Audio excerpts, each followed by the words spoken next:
Every day, there's a battle for your mind raging. Information coming from every angle with the will to deceive.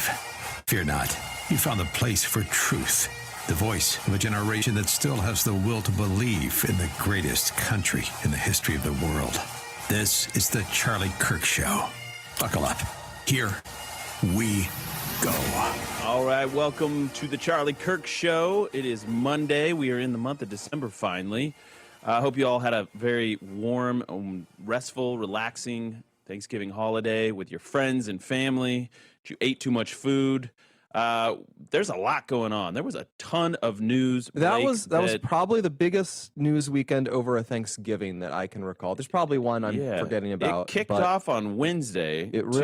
Wednesday evening is when two National Guardsmen, Sarah Beckstrom, who's 20 years old, she's now deceased, and Andrew Wolf were attacked in an ambush-style shooting targeting the National Guard just a few blocks from the White House. West stop, that's 2 blocks, basically. And the attacker is 29-year-old Rahmanullah Lakmal. Rahmanullah Lakmal. Background. He is an Afghan national who entered the U.S. in 2021 under humanitarian parole following the U.S. withdrawal from Afghanistan. He had collaborated reportedly with the CIA as a member of a partner force in Kandahar One of province. Our beloved allies who love America and freedom. Yes. And then he resided in, so apparently he applied for asylum December 2024, which was approved April 23rd, 2025. So they're saying like the Trump administration approved this. I believe it's asylum judges who evaluate these for the most part. He resided in Bellingham, Washington, which is basically, it's on the border of Canada.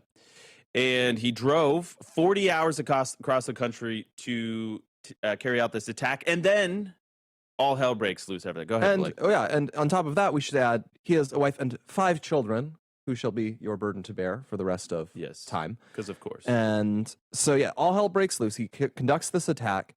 And this was happening really right after the show on Wednesday. And email us, Freedom at Charlie Kirk, if you were following this or if this is all news to you, if you were checked out for the holiday.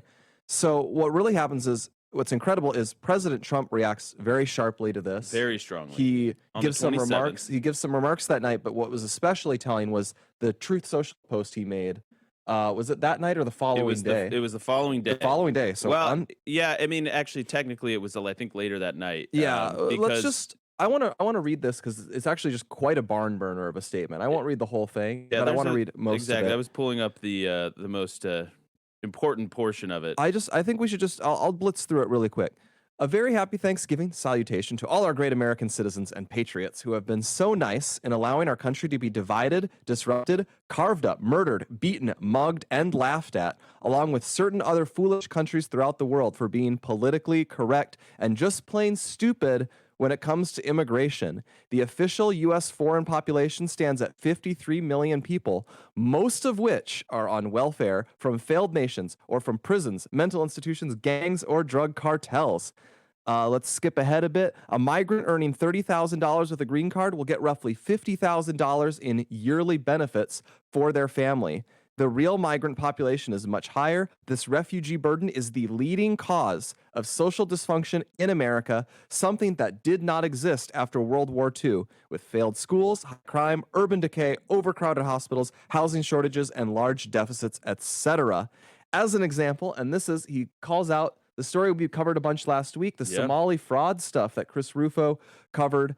He says, in the state of Minnesota, hundreds of thousands of refugees from Somalia, it's about 80,000 total, but it's Trump, are completely taking over the once great state of Minnesota. Somali gangs are roving the streets looking for prey as our wonderful people stay locked in their apartments and houses, hoping they will be left alone. The seriously retarded governor of Minnesota. I was curious if we're gonna self-censor ourselves. He says that the governor of Minnesota, Tim Walz, does nothing, either through fear, incompetence, or both, while the first congresswoman in our country, Ilhan Omar, always wrapped in her swaddling hijab, who probably came into the U.S. illegally, in that you are not allowed to marry your brother, does nothing but hatefully complain. Goes on longer, and then he concludes, only reverse migration can fully cure this situation. Well, so here's where he goes down his policy endorsements. So he says, I will permanently pause migration from all third world countries to allow the U.S. system to fully recover. I will terminate all of the millions of Biden illegal admissions, including those signed by Sleepy Joe Biden's auto pen, and remove anyone who is not a net asset to the United States or is incapable of loving our country. He will end all federal benefits and subsidies to non-citizens of our country. That's a huge one that probably hasn't gotten enough attention. Denaturalize migrants who undermine domestic tranquility, and deport any foreign national who is a public charge, security risk, or non-compatible with Western civilization. And then, and then reverse migration. So now all hell breaks loose. The rest of the weekend is basically a back and forth debate about the merits of this. And I had a prediction. I called the shot early in the morning, and we're going to have Rich Barris on at the top of hour 2 to see if I was right. But I said this will be probably the most controversial. I think that's safe to say. The left-wing media is going to lose its mind. They've already proven that over the ensuing days. But this will be broadly very popular with American people of all backgrounds, by the way. It's not just a white thing. It's not just a European descent thing. This, like, if you are here legally, if you are a law-abiding citizen, and you're sick of seeing the country get taken advantage and overrun, you are going to love this policy. And it's already the case that if you're a foreigner, you're not supposed to be here if you're a public charge. And we routinely don't care about enforcing that. We've just stopped enforcing laws asylum. In general. We've just stopped having standards in general. It really was like, it was a true case, frankly, of you could either have laws or you could kind of feel mean sometimes enforcing laws, which, I'll be frank, we have no problem doing that for all sorts of other laws. Like, fun fact, did you know that families are separated when we arrest a murderer or a gangbanger and put them in prison? A lot of those guys have kids. Some of them have wives. A lot of them have family members. They freak out. We put them away because it is for the good of the country and for society. And we can do the same thing with our immigration policy. Well, and I think it's important because the liberal freak out. So here's what I also said, I predicted. The liberal freak out is going to be predominantly from white progressives.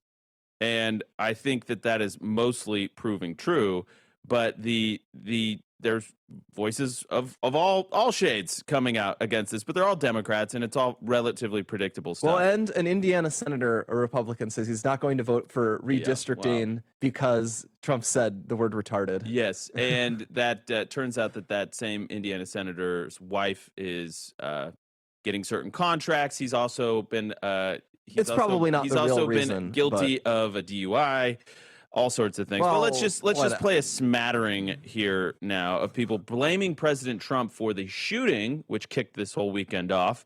Let's go ahead and we'll say Al Sharpton because he's always fun. 111. Two people fighting for their lives, Guardsmen, that this president put there. And as I said, I was one that was very vocal against that. He's very vocal against that. Here's Rep. Wasserman Schultz blaming Trump as well, 110.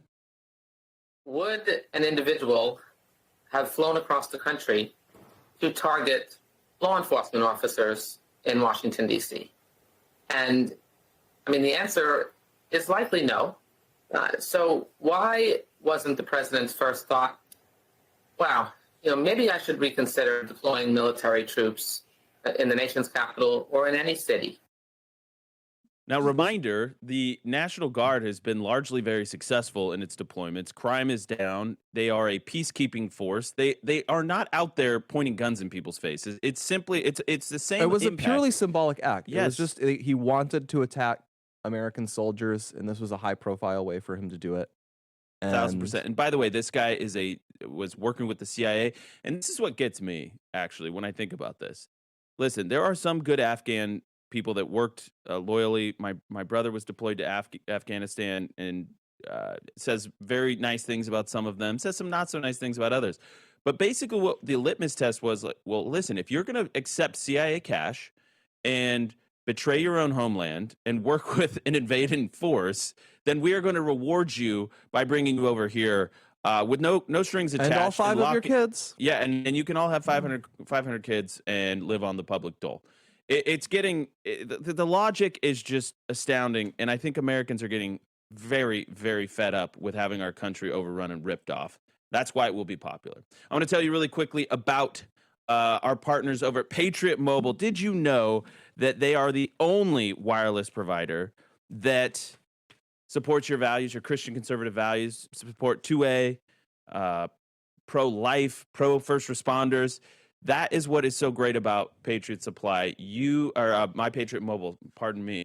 They are an amazing, amazing partner of the show. Glenn and the team are fantastic patriots, and you get to keep your phone, keep your number, or upgrade if you want to upgrade your phone, all within minutes, all US-based support system. It is a fantastic company, and here's the main thing. You get access to all 3 major wireless provider networks, or in my case, I have done 2 on one phone. So check it out. Go to patriotmobile.com/Charlie, patriotmobile.com/Charlie, or call 972-PATRIOT today. Make the switch. We'll be right back.